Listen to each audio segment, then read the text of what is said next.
we'll be making some firework stars. This is tiger tail stars. We'll be adding aluminum foil. There's the foil cut up. So I'll add water and then I'll mix it since I do not want to really breathe in the dust. And I'll be probably overwetting these stars. As you can see, we do not have perfect cubes, but this will need to dry probably 2 or 3 days until I can test it out. 95% dry.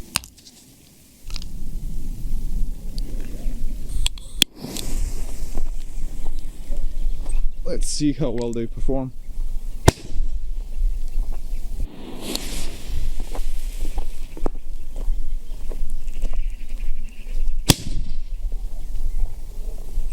Here goes. Whoa, that was a beautiful one.